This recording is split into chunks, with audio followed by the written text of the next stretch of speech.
insulin resistance, insulin resistance, insulin resistance, insulin resistance, all of which leads to type 2 diabetes, which eventually leads to problems with your liver, your eyes, your feet, and eventually your heart. So before having to address all of these conditions, you need to address insulin resistance. And if you don't know how to do that, keep watching, or alternatively, jump on one of my lives. I'm going to talk about how to go from this to this, or from this to this, by focusing on something called insulin resistance. There is a spectrum of insulin sensitivity, and some people are more insulin sensitive and some people are more insulin resistant.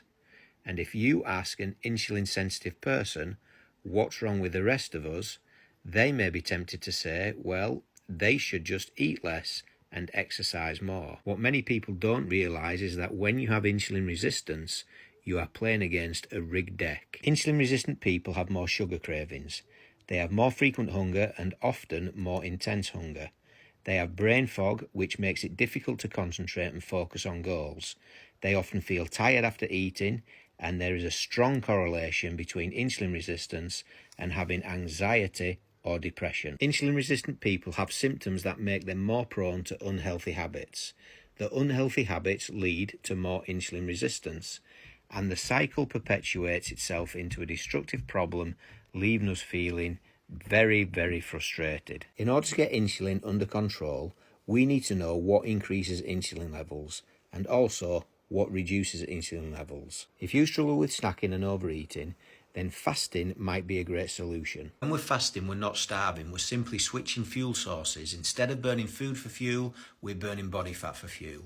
Whilst we are in a fasting state, burning body fat for fuel, we are keeping our insulin levels low. This allows our bodies to regain some insulin sensitivity. A diet that is also high in processed carbohydrates and sugar is also a problem, and a wonderful way to fix this is with fibre. If you go to my TikTok page, I have a playlist right here called the Fibre and Fasting Playlist. And on this playlist, I have episodes explaining how fibre can help control glucose and insulin levels. Eating a diet that is high in glycemic foods increases insulin levels. The answer to this is to consume more of the low glycemic foods. If you have no idea what low glycemic foods are, I have this food guide which is super helpful, and if you would like a copy for free, just send me a message and I will be happy to share it with you. A sedentary lifestyle leads to low muscle mass, which makes it difficult to control insulin levels. The answer to this is to build that muscle mass with exercise and resistance training. The nice thing about this is that you can start with things like fasting, fibre, glycemic foods, and very quickly you can start to see some of these symptoms disappear.